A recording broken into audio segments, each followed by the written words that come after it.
Because at that point in time, and I don't hold this belief anymore, but at that point in time, I saw fat as a really bad thing, right? As something that they might not want. And I don't know why I would want to be part of a group who wouldn't want me for that reason anyway, but that's kind of the headspace you're in when you're 17.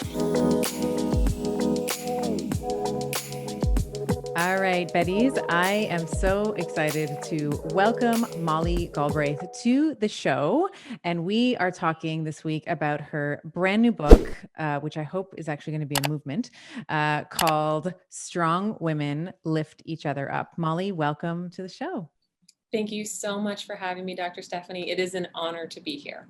Oh, well, usually when we start off conversations, if there's a guest that I haven't necessarily met in person before, I always am curious about the origin story. So where did you get started and how did things, fall into place for you? But in reading your book, I think your whole book in a way, in a sense, is an origin story. So I wanted to actually start right at the beginning in chapter 1. Like the first couple of lines, I was like, oh, this is something special. So let's actually, can we go to grade 8 Yeah. and maybe describe your experience in grade 8 and then what some of the takeaway lessons you learned as a young woman, a young girl, and some of the female dynamics that you experienced. Yeah, absolutely. So as you mentioned, chapter 1 starts off with me talking about being away on a trip with a group of friends in 8th grade, a school trip. I think it was a school trip or a church trip. And they started bullying me. So somehow a rumor got passed around that I had worn the same pair of underwear 2 days in a row, and they all started calling me to wear. And I didn't know what was happening. They would say, "Hey, Molly, what are you going to wear tomorrow?" And I'm like, "I don't know, maybe jeans, maybe a dress." I'm like, "No, what are you going to wear?" And then they would all start laughing. And it's that kind of laughing when you look around and you realize that like you're the only one that doesn't get it. And you realize that you're the butt of the joke.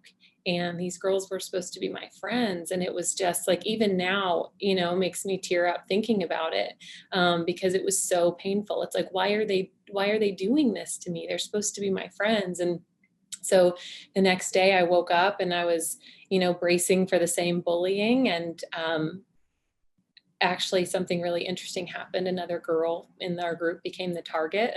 They started some rumor about her. And you would have thought that I would have had some compassion for her, having been in her shoes the day before. But I was so relieved that the focus wasn't on me, that I actually joined in and started bullying her with them. And that moment taught me that the way to be part of the in crowd, the way to be cool, the way to be accepted, the way to have connection with other people is to step on other girls and women. And that was a really powerful lesson for me. And unfortunately, one that I embodied at certain points in my life going forward, and is a big part of why I'm so passionate about not doing that today, because I have been through that experience. And and it really shaped many years of my life. Right. And I think there's so many women who are listening to this who can relate to that. I certainly can relate to the grade 8, the grade 9, the grade 10, sort of that interaction. And I think you very poignantly in the book describe, how a young woman's self-esteem begins to develop and we start noticing that we are rewarded for, the clothes that we wear, or we start getting rewarded for the way that if our body looks a certain way. And those are the things that are rewarded rather than our achievements, our capability, our personality. And I think you mentioned in I think it was still in chapter 1 in the book that you noticed that boys would start paying attention to you, and that now your self-esteem became completely dependent on external reinforcement, on external validation. And this is something we talk about on the podcast a lot. And I would love for you to maybe expand a little bit on your observations, both personally and professionally, in your coaching realm, where the female body is the thing that's reinforced. It's this idea that our self-worth hinges on what other people think about us or say about us. Yeah, absolutely. So my parents divorced when I was really young. My mom went back to law school, single mom, three kids. My dad was an attorney and an activist.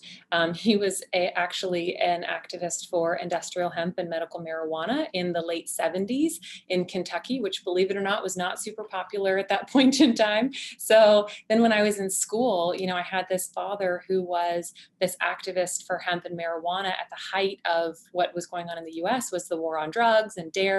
And so, my mom was busy studying, for law school. My dad was out on the campaign trail.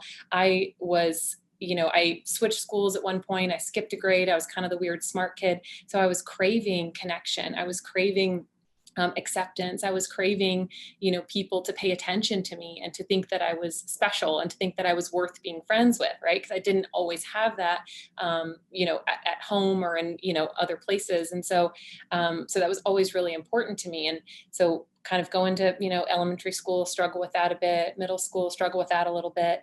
And then the summer before high school, my mom had graduated law school, gotten a job, started making a bit more money. We had enough money for me to highlight my hair, and she hired an older cheerleader to come over and teach me, some cheerleading stuff. I had tried out for the cheerleading squad several times and not made it, because to me, the cheerleaders were the pretty popular girls that everybody wanted to be friends with. So I thought, if I can be a cheerleader, maybe I'll be popular too. Maybe people will like me. And then I basically hit puberty the summer before ninth grade. So eighth grade, I was kind of the weird smart kid, didn't have a ton of friends, got made fun of somewhat. The boys in my class made fun of me for being flat chested, and I didn't always have cool clothes. And then I show up in ninth grade and I have blonde hair, I have breasts, and I am a cheerleader now. And it was all of a sudden, like, it literally was like one of those high school movies that you see where everyone's like, who's the new girl? And it's like the shake the bun out, right? You look Right, like a right, right. totally different person. Right. And suddenly people paid attention to me. They were nice to me. They wanted to hang out with me. Boys thought I was cute.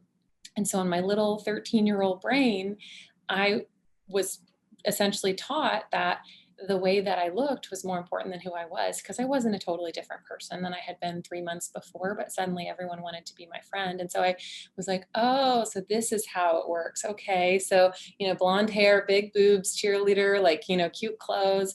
And that kept being reinforced for me over and over for, the next 10 to I guess 10 to 15 years. And so I realized every time that I, you know, would get attention from people, it was because of that, not because I was smart, not because I had skipped a grade, not because I was taking all AP classes, right? None of that stuff was I getting any attention or affirmation for. It all had to do with the way that I looked. And so went through high school, went to college, joined a sorority, and at least the school that I went to, essentially the girls going through sorority rush are numerically ranked and cut based on, whatever factors, how well they think that you fit in with the rest of the house. And my whole sorority experience wasn't bad, but when you think about, you are literally being numerically ranked against other women and then cut, saying, okay, you're like us, we accept you. I remember actually when I was getting ready to go through rush, this hard to think about. I remember thinking, because I'm tall and I'm bigger than a lot of other women, I'm almost 5'11", and I remember thinking, I wonder if they are going to think that I'm too fat to be in their sorority. Mm, And mm. because at that point in time, and I don't hold this belief anymore, but at that point in time, I saw fat as a really bad thing, right? As something that they might not want. And I don't know why I would want to be part of a group who wouldn't want me for that reason anyway, but that's kind of the headspace you're in when you're 17. And so continually having that reinforced was really powerful for me. And then when I was 19, I'd become kind of sedentary at the end of high school and beginning of college and gained some weight. And I decided I wanted to get in shape. And so 2004, I started working out and lost a significant amount of weight, and my body changed, and boom, there it was. Everyone giving me attention, praising me, asking me what I was doing, asking me to help them, telling me how amazing I look, and just continuing to reinforce that my body is the most important thing about me. It's the thing that's most worth commenting on. It's the thing that people notice. It's what they care about. And it's what gets me the attention and affection that I want and from other people. Right. And, we see this, it's widespread, right? So, and I just want to commend you for being so open and honest and transparent about some of these issues that you're discussing in the book and in this conversation. But we see it everywhere. It's like, you're not going to be happy unless you have this certain mascara that's going to give you the longest lashes that you're just going to be able to fawn in some person, some partner, or you have to be the center of attention. If you wear this dress or you have this bag or this, whatever the commercial, whatever you're trying to, people are trying to sell you. It's like, if you don't Right. have this thing, the weights or the supplements or the whatever, somehow you're not going to be the center of attention. And now you're not worthy, because your body is the most important thing about you, as you correctly identified. And I think that you're not the only one, like this is a, there's a pandemic, this is it. There's a pandemic of females being told that they are but their body. Like, there's nothing more important than the way that they present. And it's reinforced at such a young age, right? When we see Right. little boys, we're like, you're so strong and brave. And we see little girls and we're like, I love your dress. You're so cute, So it's Right. like, even like the ways in which it's very insidious, you know what I mean? It's not always so blatant, but like, we dress boys for, roughhousing and play oftentimes, and we dress girls to be looked at, even Right. at a very young age. And so I think it starts young, and raising awareness about it, starting to kind of pull back and say, okay, well, how is this different? Or we, police what young girls wear in school so that they don't, tempt boys or whatever. It's like, why don't we just have conversations with young boys about respecting girls, instead of telling girls your bra strap is dangerous. Your bra strap is causing that Correct. boy to do these things, right? So Right. we're making women, we're objectifying them and making our bodies the center of everything. Like, oh, you're too distracting. The boys can't learn because you're wearing a skirt, and it's like, hold on a second.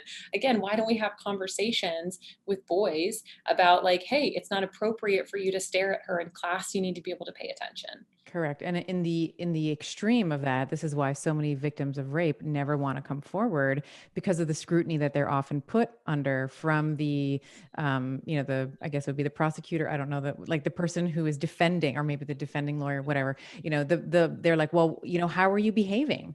What were Mhm. you wearing?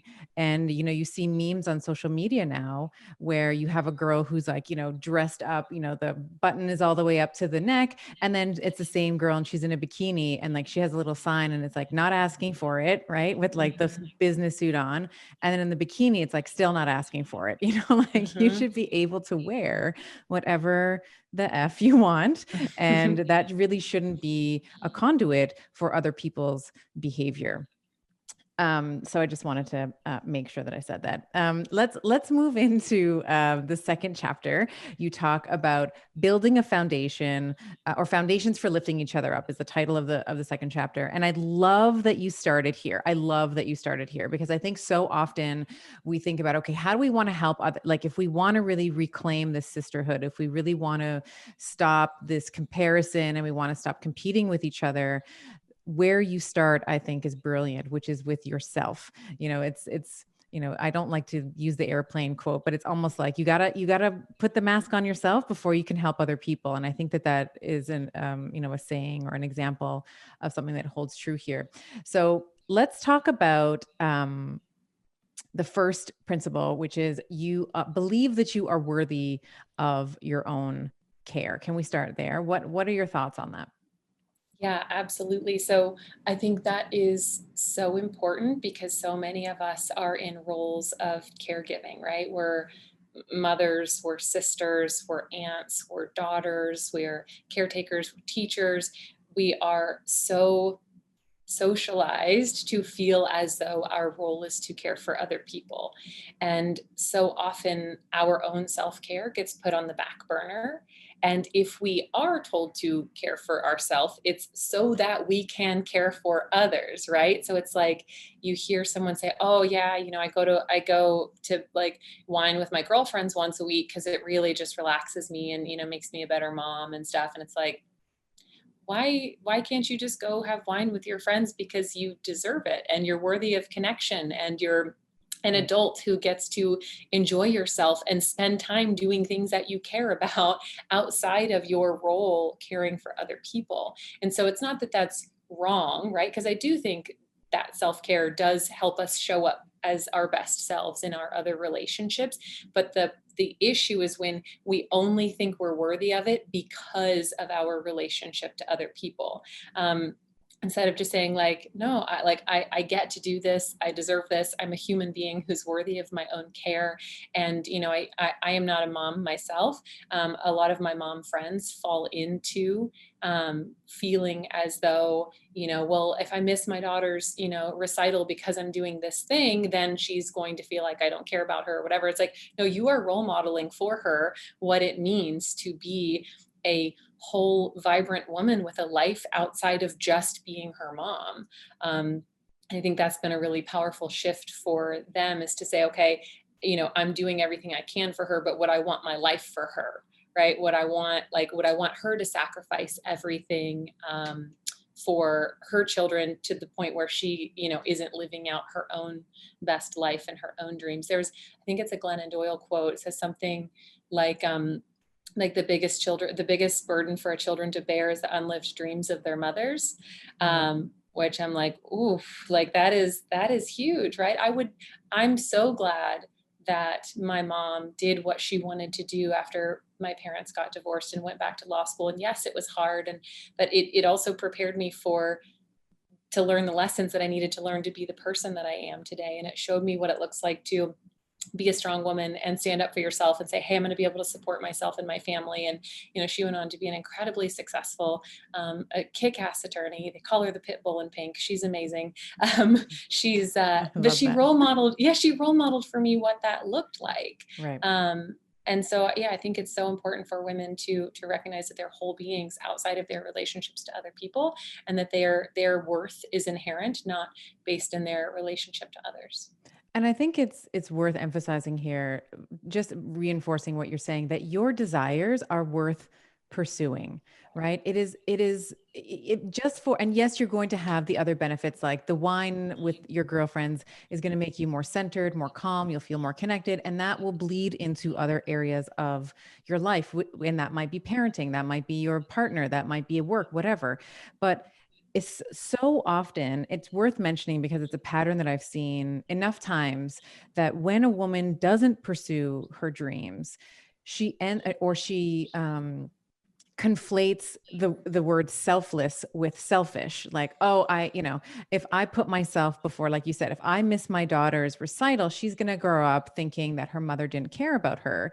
But what ends up happening is that woman who doesn't end up pursuing her dreams, the desires that were meant for her, but she ignored them, is she ends up becoming bitter and resentful, not only to herself, but often to the people that she sacrificed for in the first place.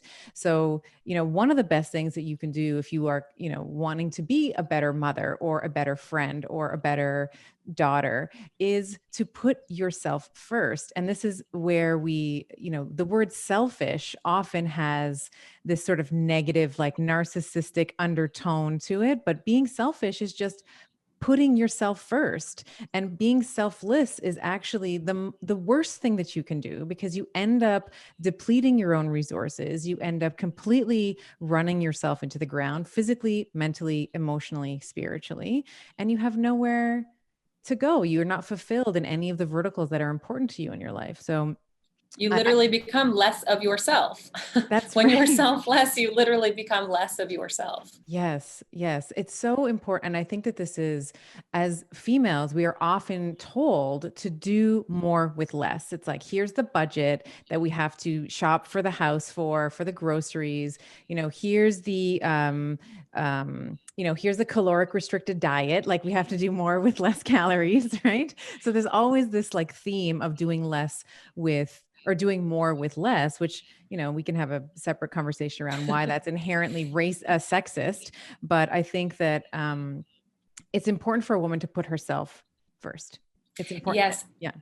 Later in the book, I actually show examples of how this is actively harming us. So I had a conversation with a high-level academic at a major university, a guy who said that his female colleagues as professors at his university are expected to do research, they're expected to teach, they're expected to write, and then they're expected to do service. So he said that pretty much all of the service is performed by his female colleagues. And the reason is because they want to help. They feel like someone's going to be mad at them if they say no, and they feel too badly to say no. But they spend their time doing the service, which takes away from their time doing research, writing books, getting published, and teaching. And he said that and there's actually evidence to back this up, that it actively harms their career, and they aren't able to have the same upward trajectory or mobility within the university, because they're not doing the things that the university actually values, which is the research, the publishing, and the teaching, depending on the university. And he's like, it sounds selfish for me to he's like, I never volunteer first because I know one of them's going to do it. He's like, it sounds selfish because it is. And he's like, but I'm too focused on my research and my writing and my teaching, and it's boded really well for him. So literally women are putting themselves out there saying like, oh, I feel bad, I don't want to say no. And it is actively harming their career and their ability to move up in their positions, because they are giving so much of themselves for free that it's taking away from their opportunities to move up. Wow. Yeah, and I want to make sure that we talk about boundaries today. So that was a really important piece of your book, and I think it's actually, let's do it now, because I think that boundaries are it's sort of a newer topic in a way. Like it's sort of had a resurgence in terms of its popularity, and mostly because I don't think women have ever been shown like what healthy boundaries are. We have, I had Dr. Nicole LaPera, she's a holistic psychologist on the pod, and she was talking about how most mothers are very enmeshed, or so women have never learned as daughters, observing their own mother, what a boundary looks like. So that's why the mom will be like, God, I can't miss little Susie's recital because she's going to think, whatever. And then she inserts whatever her, paradigm is there.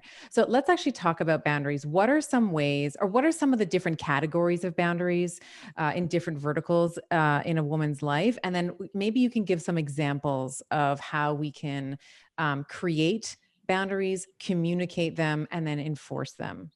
Yeah, absolutely. So there, like you said, there are several different areas of boundaries, and different people define them differently, but there's emotional boundaries, right? So boundaries around how much of your emotions you're going to invest in something. There are time boundaries. So how much of your time that you will give someone, or if someone is consistently late in your relationship and they aren't respecting your time, you can set boundaries around that. There's material boundaries. So boundaries around what it's okay for someone to do or not do with your material possessions.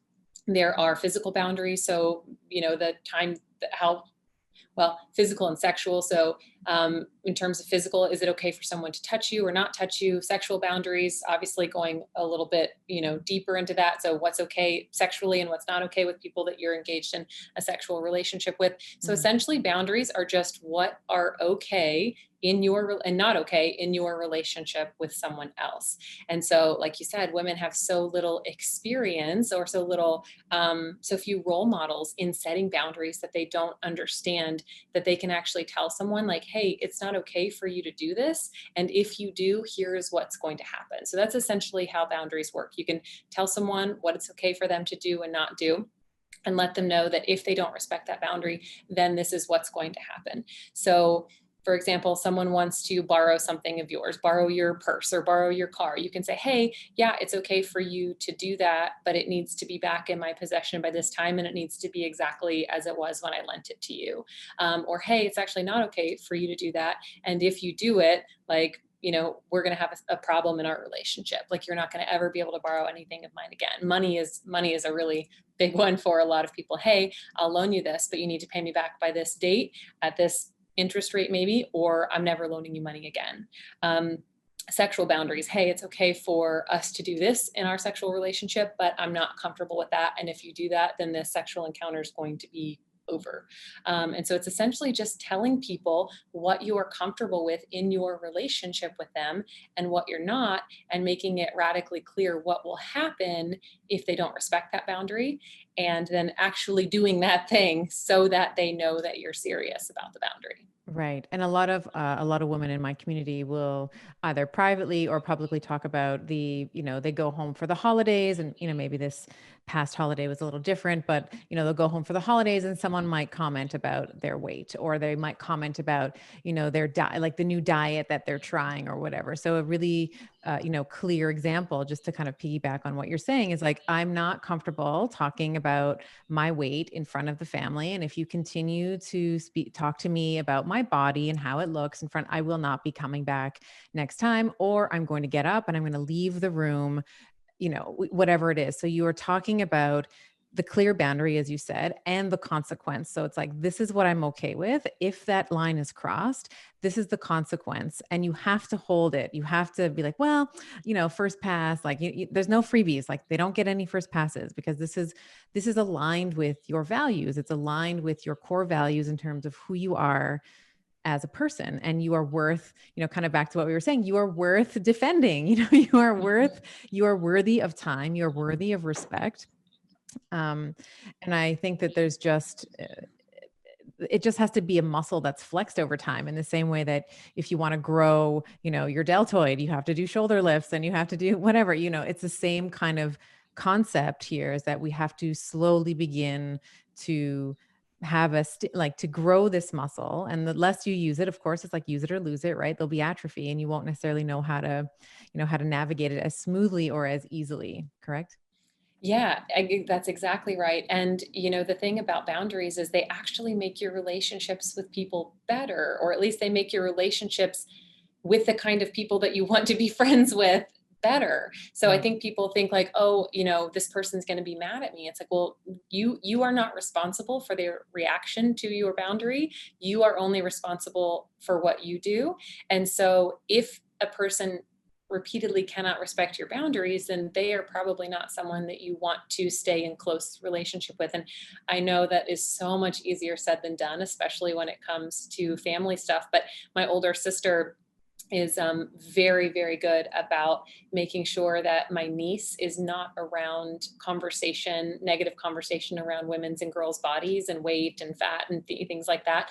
And so she was actually born in New Zealand, moved here when she was 5, and she's now 11 and a half. And she has never, ever said anything negative about her body. She talks about how big she is and how strong she is. She actually says she wants big, strong arms like her Aunt Momo when she grows up.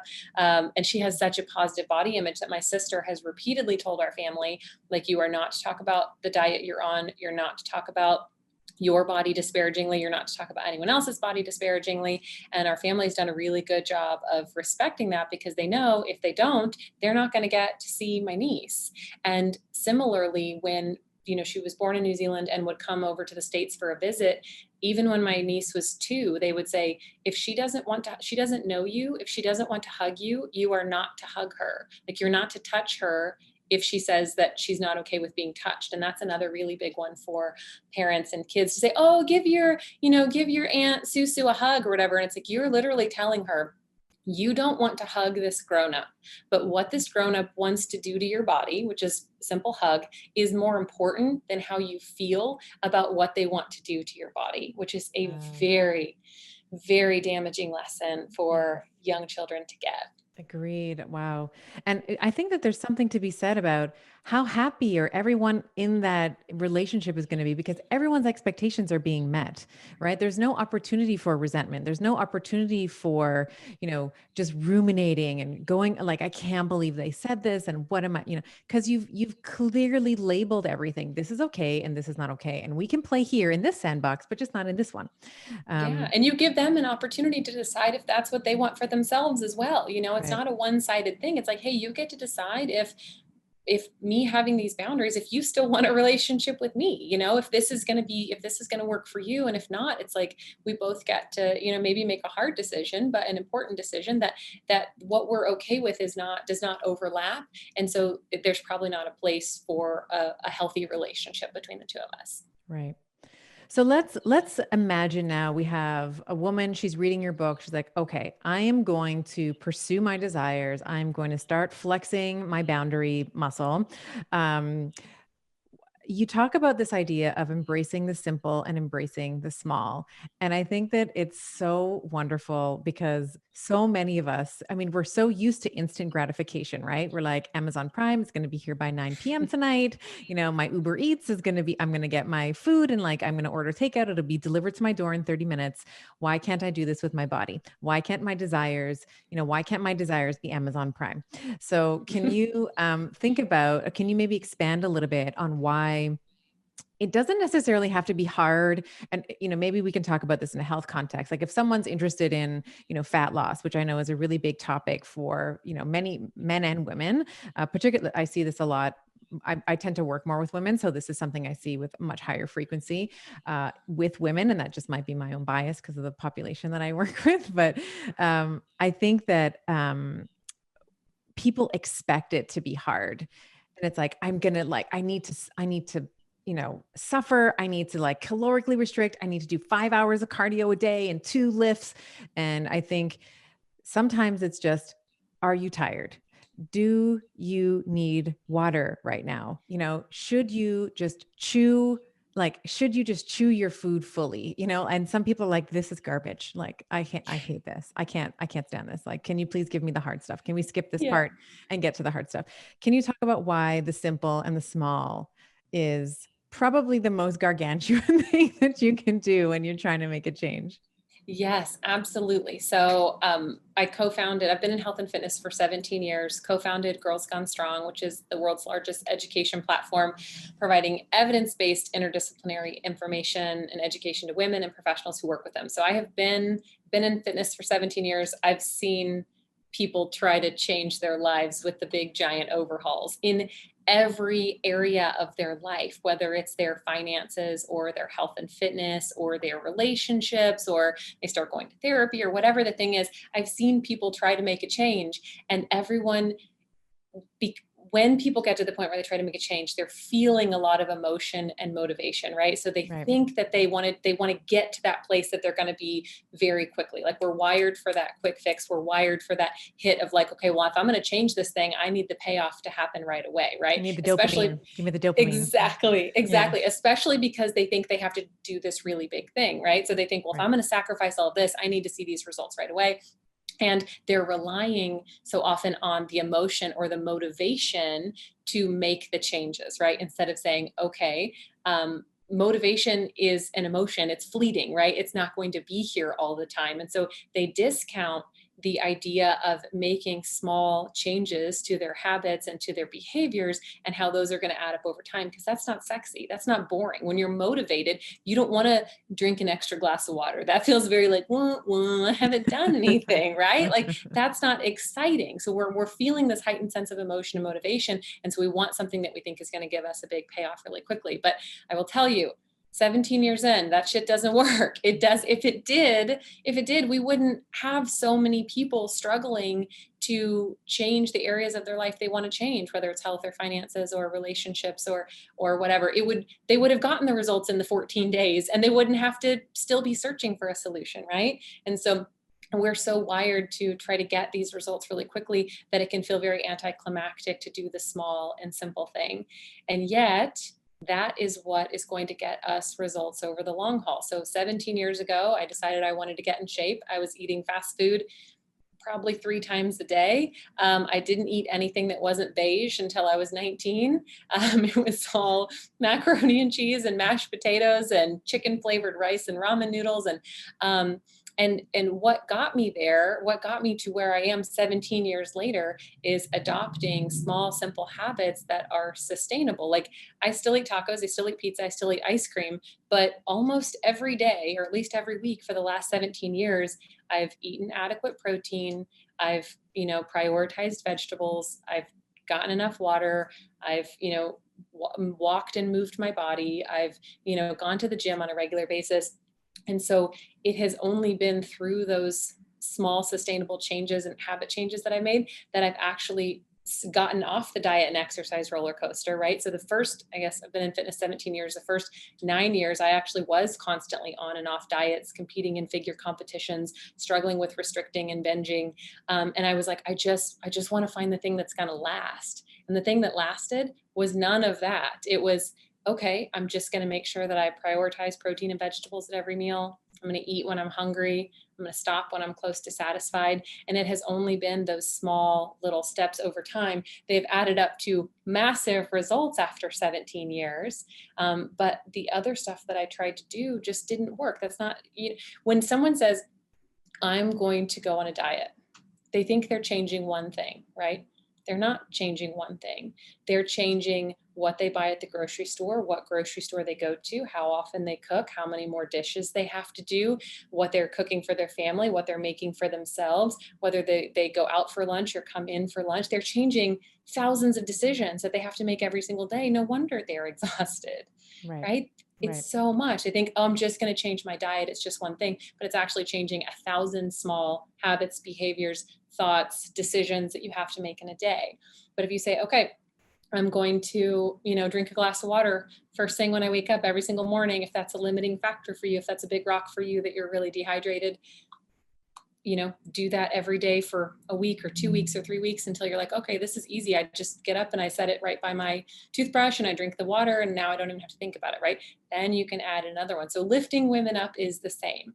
People think I didn't want this book to feel like another big to-do on a never-ending to-do list where women are consistently putting themselves on the back burner. I wanted them to understand that the small but mighty things that they can do to lift women up that I talk about later in the book can add up to have incredible ripple effects down the line of things that the impact is immeasurable. And I've got some stories in the book that I talk about where I just did one nice thing for someone, and then they just did one little thing, and then I just did one little thing, and then it spiraled or snowballed into this amazing, incredible ripple effect down the line. I love that. And I think what if I can paraphrase, and I'm going to use a little bit of John Berardi's language, which I know is a mutual friend of ours, what you're talking about is a difference between an outcome goal and a behavioral goal. We want to lift women up. That's like the outcome, right? That's like the big, audacious, beautiful thing. In terms of health, like I want to be able to do a pull up, or I want to lose my percentage of fat off my body or whatever. But it's the behavior that is what you're talking about. The behavior goal, which is I'm going to make sure that, I send Molly a message after our interview to tell her you really showed up. Like, I really appreciate it. That's an example, right? I can send you an email after this conversation and say, I really feel like you showed up for the Bettys, like for this conversation. Thank you for being so thoughtful and so present. It could be, as you were saying, a colleague. It could be someone, you talk about this in the book. Like I could make sure that my female colleague doesn't get, what was the word that you used? Was it when a woman has an idea, but then a Heap man, heated. Yeah. Heap eating. yes, keep eating. Yes. So like that you say, you know what? I love what you're saying. I think Grace was talking about that. I'd love to hear Grace's opinion, or, these are the small little intangibles. Maybe we can like dive a little deeper into some of these more like small little behaviors or examples of how we can lift other women up.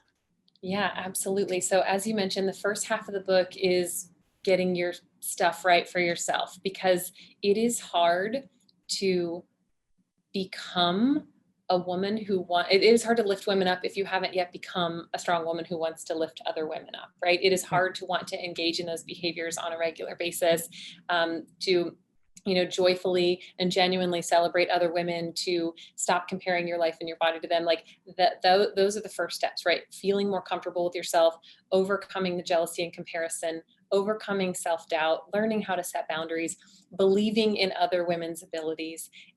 All of that stuff is the foundation for becoming a strong woman who wants to lift other women up. So first half of the book is about getting right with yourself. The second half is, okay, how do we actually do the thing, right? And I think that's a whole big other conversation, but I think a lot of women want to do it, but they don't know what to do. So I started that section of the book off with what we call small but mighty ways that you can lift women up. And it was important to me to include these in here because they are things that almost everyone has access to. You don't have to have a lot of time. You don't have to have a lot of money. You don't have to have influence or network or, anything like that. You don't have to have this insider knowledge. Like almost anyone can do these things. And they include things like sharing another woman's work, giving her credit where it's due, amplifying her voice, buying from a woman-owned business, like speaking up if you hear something negative said about another woman, like all of these little things that you can do in your daily life will can and will over time create this ripple effect of lifting women up that can do all kinds of stuff. So let's say you make sure a woman gets credit where it's due. That can boost her confidence, that can improve her ability to maybe get a promotion.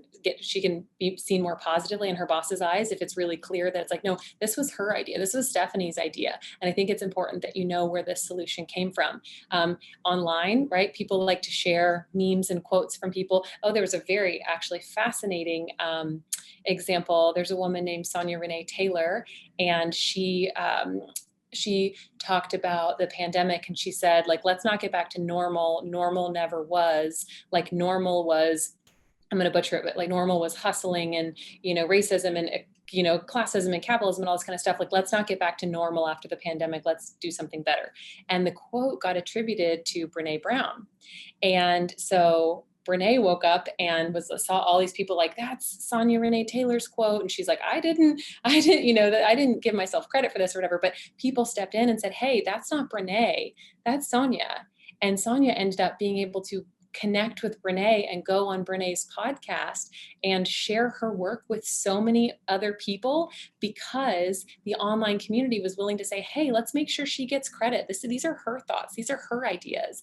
And now Sonia has a relationship with Brene, and Brene was able to amplify Sonia's voice and her message to her community and help grow her platform and her network and the people who buy from her. And it's just like, bam, like this massive ripple effect that happens because people were willing to raise their hand and say, let's give this woman credit where it's due. And so, every single one of these things, like not every single compliment that you give or time that you share someone's work is going to explode into something like that, right? But they're getting the reps under your belt and they're creating these tiny little ripple effects. Like, say you compliment a woman on how she performed in a meeting at work, right? You might give her the confidence to ask her boss for a raise. You might give her the confidence to stand up for herself when she has a partner or a mother who's being overbearing. If she gets that raise, then other women in the office might say, hey, she just asked for a raise and she got it. Like, we should do that too. That might help close the wage gap within your business or your organization. So there are all of these amazing ripple effects that can happen from these little small things. And you never know what's going to be the tipping point, right? What's going to be the thing that's going to lead to the massive outcome. But doing all those little things over time is going to eventually have all of these little ripple effects that you can't even see. Right. And it's like, which rep was the one that grew your bicep? It's like, who knows, right? It's like, it's all of them, right? Mm-hmm. It's them in aggregate. So I think that there's a deep ingrained comparison. You mentioned it a moment ago. I just wanted to double click on that, where we are, I think this is just the patriarchal society that we've all grown up in, where we are taught, as you had mentioned in multiple points in your story, how we are ranked with each other. There can only be one woman, how we are comparing ourselves to other women, like, oh, she's got a big house, or she's got the perfect body, or she's got the big perfect career, or what have you. Can we talk a little bit about how comparison, because I do think that there are times when comparison is warranted, right? So as you just said, like, a woman might be like, hey, maybe we should know what the going rate is for such and such a job title and such experience. Like, the comparison in that way is can be useful, but there is, as you mentioned in the book, a dark side to comparison. So can we talk about that, and then how we can then begin to get beyond the ego, beyond this sort of sexist, patriarchal, toxicity that we have with other women? Yeah, absolutely. So that comparison and jealousy, I think for a lot of us starts very young. I know I had, like you said, like we talked about at the beginning, like I had a lot of experiences with that. Feeling like I wasn't good enough, feeling like I wasn't pretty enough, I didn't have the cool clothes, seeing that the women who did, or the girls who did have those things, were getting the attention and the affection and the affirmation. So I think it's a really natural thing to compare ourselves, right? Like, we hierarch kind of where we fall in society, so we kind of understand like our role or our place. But the problem is, like you said, when there's a dark side to it. And so for so many of us, we compare ourselves, our bodies, our lives, our families, our kids, and then we feel when we don't measure up, instead of saying, okay, cool. So this is actually going to motivate me to do this other thing. We go down this like negative self-talk kind of spiral of like, I suck, I'm not good enough, everybody has it better than me, what's wrong with me? Like it I'm must be behind. me. That's another Yeah, one. Must be behind. Yeah. I'm behind, everyone's ahead of me. And so that is so difficult for so many women, and so many women do it. And social media has made it even easier than ever to do that, because you can everybody pretty much posts, even with the uptick in people being more authentic and vulnerable online. Most people, I mean, you're posting what you want people to see, right? So for the most part, we're posting the more positive parts of our lives. And it's so easy to scroll and just say like, everybody's, on cool vacations, houses, has a partner, gorgeous kids, all that kind of stuff. So it's easier than ever to go down those rabbit holes. It's also easier than ever to go down very specific rabbit holes. So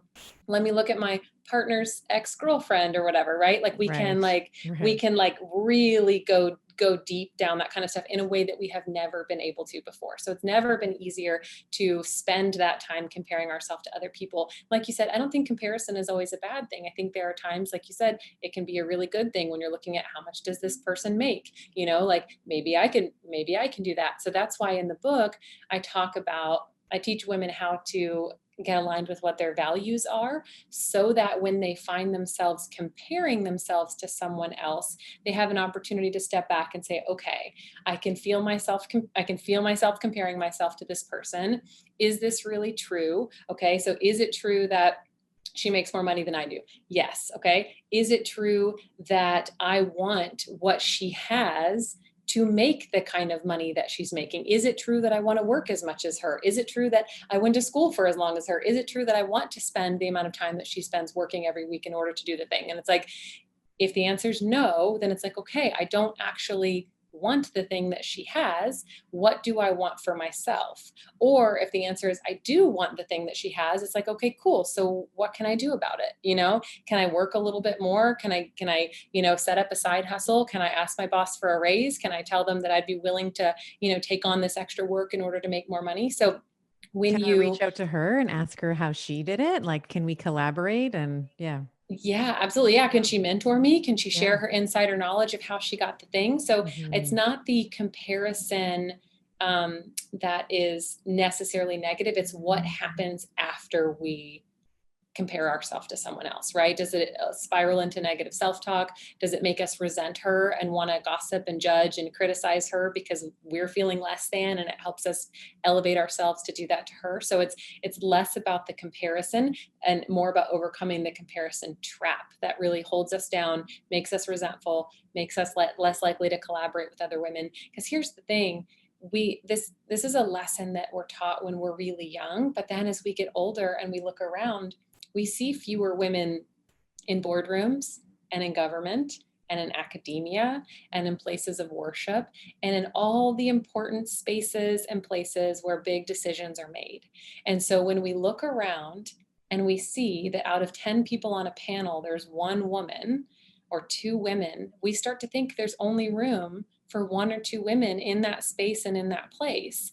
And so when that happens, it feels normal. And when it feels normal, then we compete with each other for scraps instead of demanding more for ourselves and each other. We say, oh, well, they're probably only going to have two women, and Stephanie already got that spot. So like, I'm probably not going to get it because, they're only going to have one more. Or I don't want to recommend Stephanie for that because I really want to be there. And they're only going to have two women, right? And that's the bullshit of thinking that the way things are set up right now is the way that they have to be. That's what pits us against one another, is these false beliefs about there's not room for all of us. Success is finite. Happiness is finite. That false construct is what pits us against one another, so that we feel like we have to compete with each other for limited access, resources, spots, happiness, success, all of that. All the things. Yeah.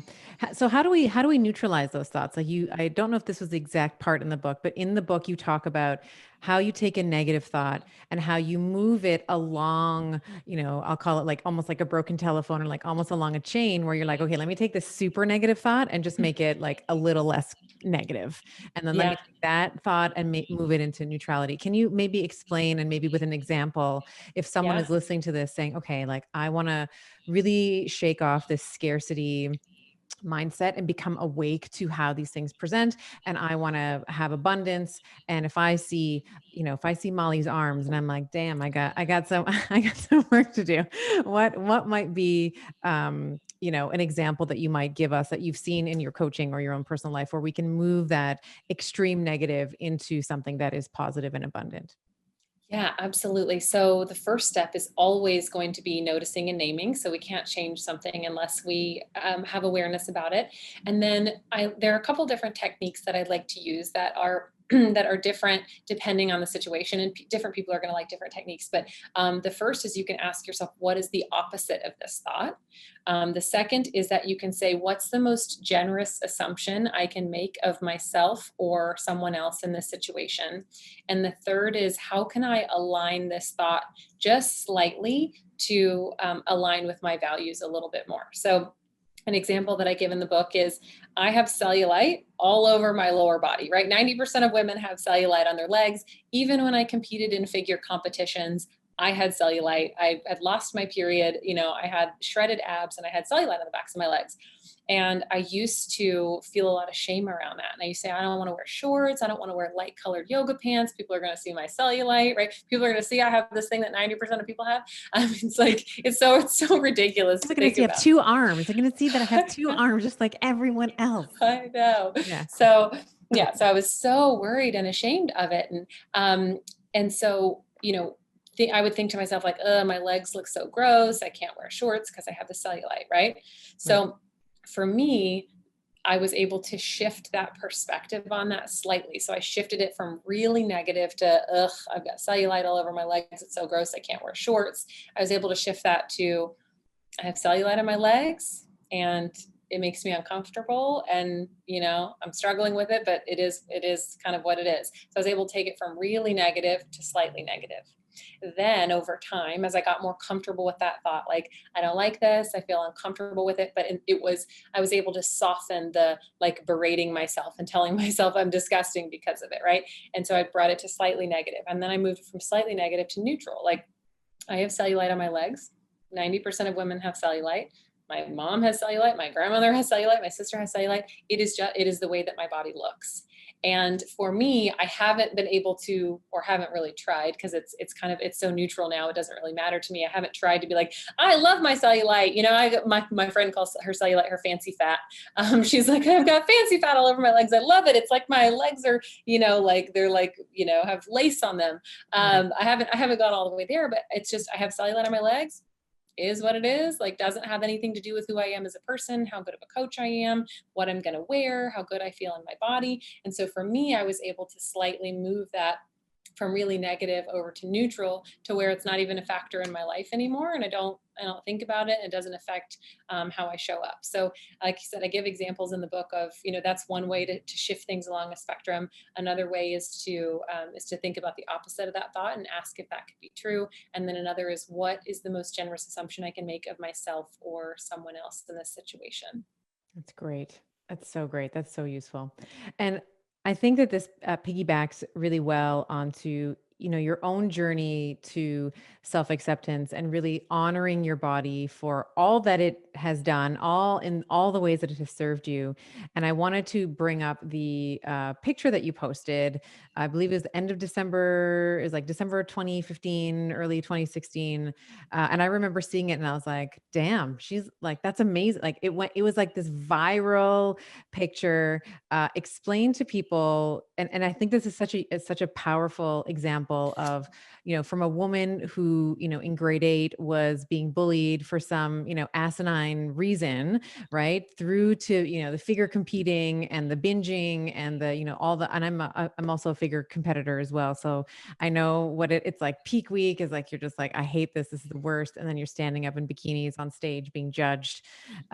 So let's talk about that post. And I think it's a nice way to sort of tie things up in terms of what is possible when we begin to accept and love ourselves. Like, I think it's such a wonderful thought to entertain that the entire female population can actually move towards this place. So I'll let you explain it and what you posted and what your what the response was.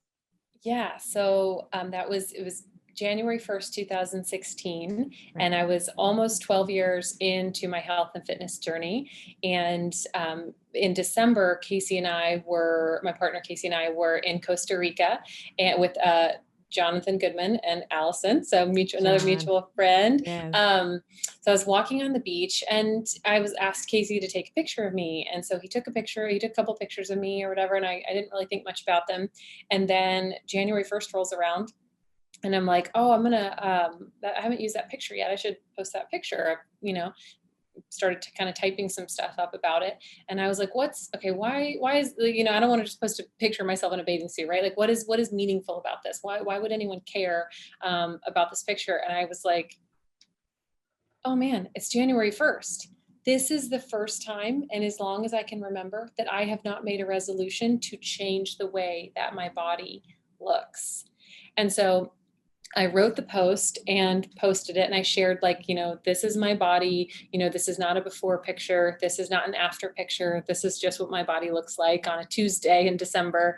And I talked about my journey, like, this body's been abused with late nights and fast food and no sleep. And it's been restricted with, 900 calorie diets and over exercise. And, this is a body that loves ice cream and tacos and, loves bent presses and Turkish get-ups and pull-ups and whatever. And this is a body that has been made fun of, and, negative things have been said about, but like, this is my body. And like, this is the first time in a long time that I haven't made a New Year's resolution to change the way my body looks. And this is a type of freedom I didn't know I could ever experience. And it feels really good. And so I posted it and I was like, oh yeah, okay, I feel good about this. Like, this is a cool message or whatever. And it's like, you hit refresh and it's like 247 likes. And you're like, I'm sorry, what? And it's, refresh again, it's like 550 likes. And it's like, what's happening? So the picture ended up going mega viral, reaching total with all the news outlets. I have a friend who calculates this for a living, but he said it reached 464 million people worldwide. Jeez, that's And it was amazing. it was shared by all the major news outlets, shared by celebrities, and um But the and title, but the title is what kills me. Is like one of the news outlets was like, yeah, that's what I was gonna say. But here's the gist, right? okay, okay, Here's yeah, the gist. Some of these titles, when translated from another language back to English, was "Woman in U.S. likes her body." yeah, Like, it made freaking international news that a yes. woman in the US likes her body. And it's like, man, like, are you like, that is how much of a pandemic women not liking their body is, that it literally makes international news when a woman shows up and says, hey, I like my body, I feel good about it, I don't want to change it. It's like, stop the presses. you know we have a woman who's One not got gonna. away. Exactly, yeah, exactly, she made it out, she realized this was possible, don't let anybody else see. Yeah. um, and so, yeah, and so, that was that beginning of 2016, so 5 years ago. Thankfully, I don't think a post like that would make international news today, because so many more women are stepping up and embracing their bodies and deciding, choosing to be more comfortable in their skin.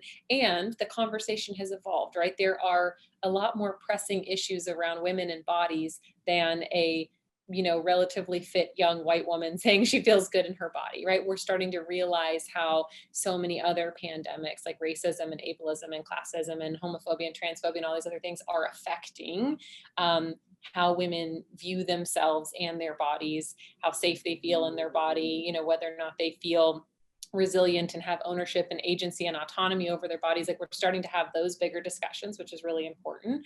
I'm glad to see how much we've moved along in the last 5 years. That woman in the US likes her body probably wouldn't make international news today. But at the same time, it was really powerful for a lot of women to see a woman stand up and say, hey, I like myself, like, and I'm not afraid to say it, because so many women have been afraid of that. They're afraid that people are going to say, well, who does she think she is? And, is she like, she's not that special or whatever. It's like, we tell women to be confident. And then when they show up confident, then the question is, who does she think she is? And it's like, Right. Yeah. we can never find that perfect level of confidence, but that comes from not feeling good about ourselves. So we are questioning and, kind of projecting essentially how we feel about ourselves and other people, because that used to be me, right? Why is she wearing that? I can't believe she's wearing that. Who does she think she is? She's not because I didn't feel good about myself. But today, there is nothing I love more than a woman showing up fully and authentically in her power, knowing that she's a badass, like believing in herself and her abilities. Like when I see that now, I am so inspired because I am at a place where I feel good about myself, that doesn't feel threatening to me. That feels inspiring to me. And I, for coming from, as a younger girl, I was always told I'm too much, like too bossy, too talkative, too this, too that. And so I learned, as I'm sure you did as well, to dim your or to adapt so that you wouldn't stick out too much, right? So it was like, you can be smart, but like not too smart, or else you're going to be called a nerd. And like I was totally called a nerd. Like even still, I was like trying to like throw my math tests and whatever. And you talk about this in the book, which I love. It's impossible as a woman. Sometimes it's like, you got to be pretty, but not too pretty. You got to be thin, but not too thin. You got to be muscular, but not too muscular. You got to be, all these, it's like, you got to be this, but if you're too much of that, then we're going to have a problem with you.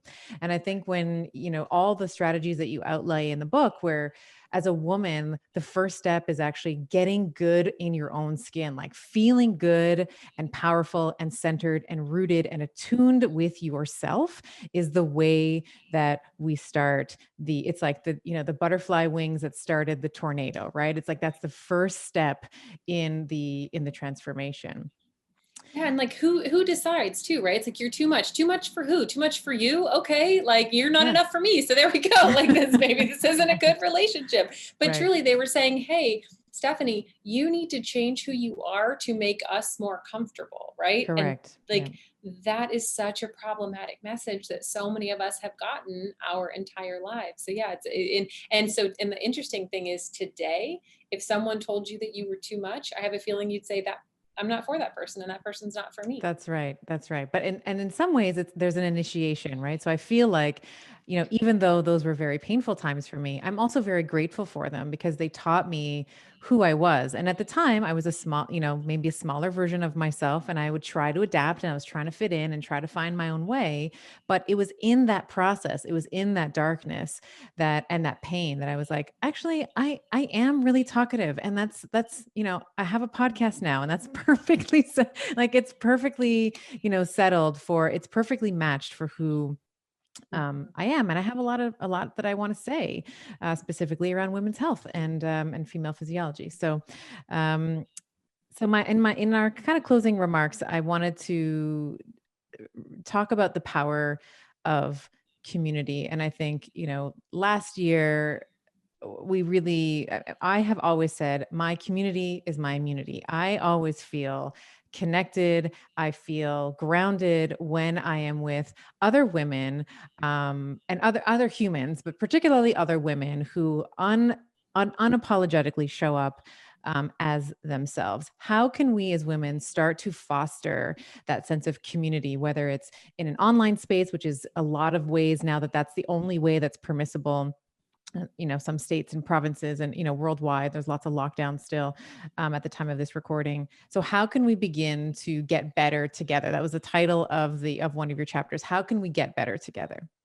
Yeah, absolutely. So, but yeah, Better Together is chapter 6, and that's helping women understand that truly we are not in competition with one another, but that collaboration can allow us to, not only be happier in our personal lives, but be more successful in our professional lives, and that we really need each other. We are wired for connection. And so, one of the ways to do that is, kind of what I talked about earlier in the book, is kind of getting right with ourselves, overcoming self-doubt. Like if you want to be surrounded with strong women who lift other women up, you have to first become a strong woman who lifts other women up. So I would highly recommend, working through the first parts of the book so that you can get to a place where you are the type of person that people want to spend more time around because you're loving and you're genuine and you're authentic and you're clear on your values. And when it comes to actually cultivating community, like, I mean, you and Gio are incredible at this, like saying, like, sharing someone else's stuff. How can I help you? I love what you're doing. Like, I'm, getting genuine compliments, offering to make connections, like showing up for other women in the way that you want to be shown up for is always going to be the key to creating the type of authentic community that you want, whether it's online or in person. So we are in a pandemic right now. If you're trying to cultivate more of an online community, like following people whose work you respect, commenting and liking their stuff. I send little love notes to people. I send little voice messages and love notes that just say, hey, like, no need to write back or anything. I just want to say, like, I love what you're doing. I appreciate you.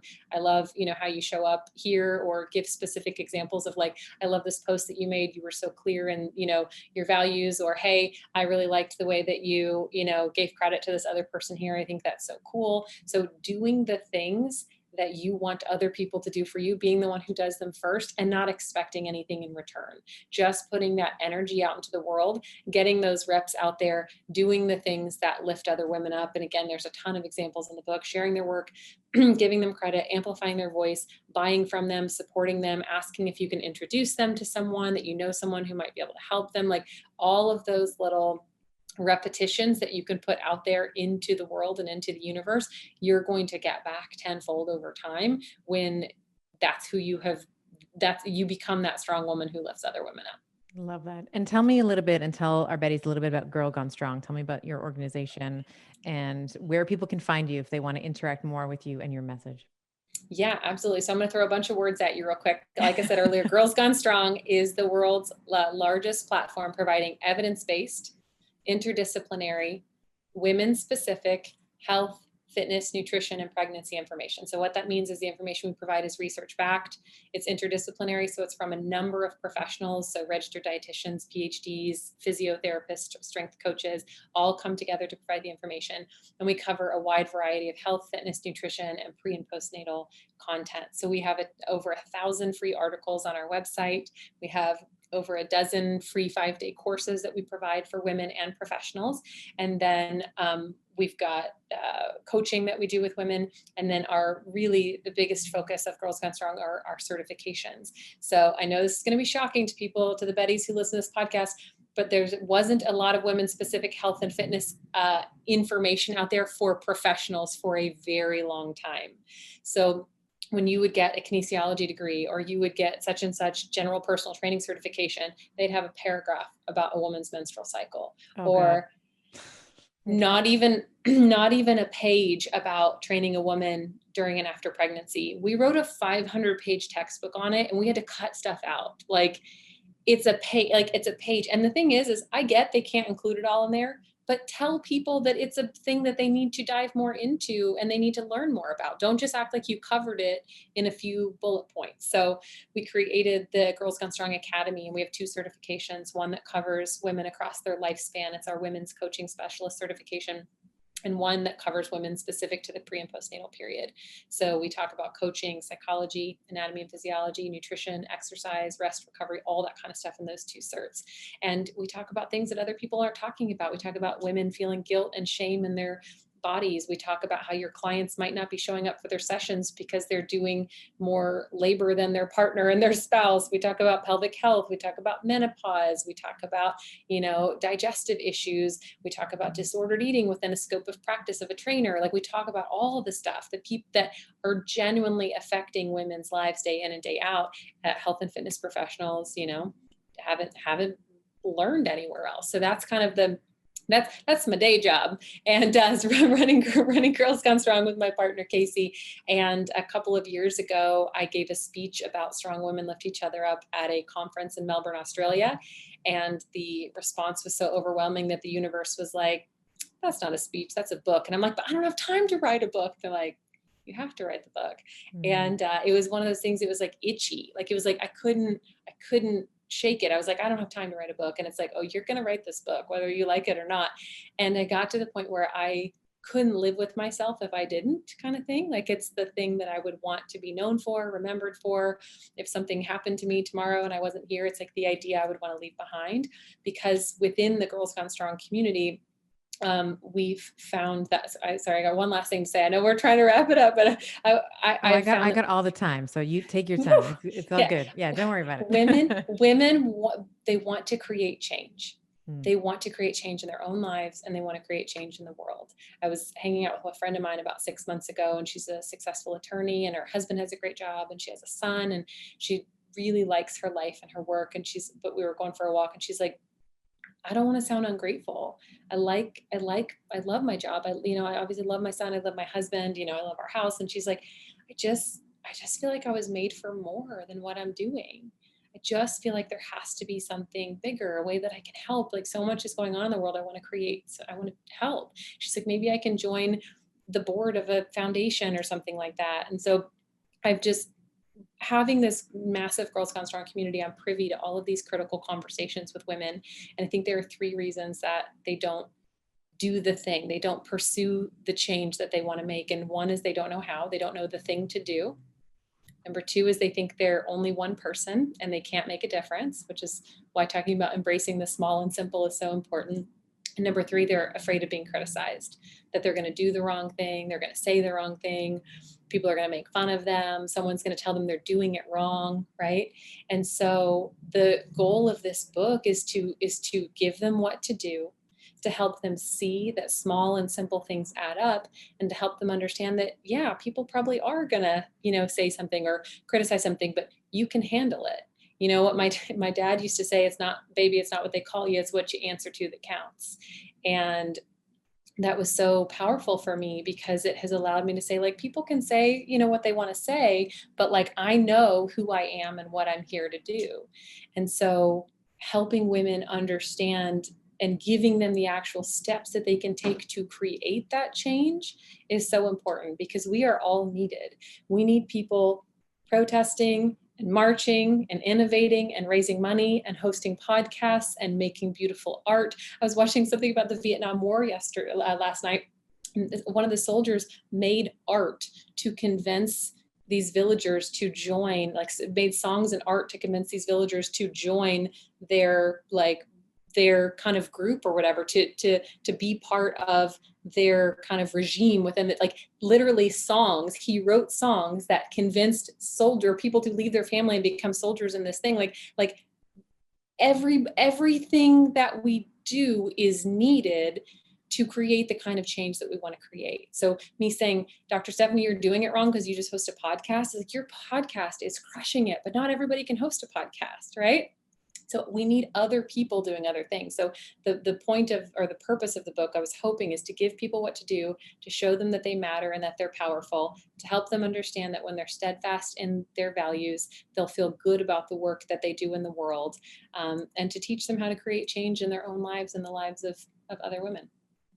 What you're doing is so important. And let me just, I'll sort of finish off our conversation today by saying it has been such a pleasure to speak to you. I mean, you are not only well spoken, you've really thought about a lot of these things, and you have a lot of data to draw on in your community. And a lot of the examples that you gave in the book, like, I was like, me too. Like, oh my gosh, like, I totally get this. Like, I felt so connected to you reading this book because, for a variety of reasons, very similar stories, but the conclusions that you make, it's obvious that you've spent a lot of time thinking about them. It's obvious that you've spent a lot of time sorting through, and making the a stepwise, almost like a template for people to follow in order to first get it right with themselves, so that you can get it right with the world. So thank you. If this is the last book you write, it was a doozy. It was amazing, and it was a pleasure Oh, to speak to you today. thank you. Thank you so much for having me. Thank you for the important work you do. Thank you for the amazing humans that you and Geo are. I know you all are constantly doing things to lift people up in your lives without expecting anything in return. And you've built such incredible, supportive, uplifting communities of Bettys and superheroes. And it's so fun to witness. And I am grateful for, for all the kindness you all have extended me, for having me on your podcast, and for being incredible role models of people who lift other people up. So thank you for having me. And hopefully we'll get to meet in person at some point soon. I can't wait for that. What the book is coming out when, and where can people find it? Oh, yes, that's a book. Yeah, Yeah, we gotta make March 9th, 2021 is when it comes out. And they can go to mollygalbraith.com/book. And it's available right now in 6 countries. So US, Canada, UK, Germany, Australia, and New Zealand. Hopefully, as it sells, it'll be available in even more. But if they go to mollygalbraith.com/book, they will, they'll be taken to a page where they can find the retailer in their country and the one that they want to buy from. So perfect. Thank you so much, Molly. This has been yes, just a wonderful, wonderful time. thank you for having me. Dr. Stephen Gundry is the video that's coming up next for you. Just click right here. We're talking about the microbiome, energy, postbiotics, mitochondria, and how to get your energy back. Continuous ketosis, 24 hours, 7 days a week, 365 days a year is really dumb.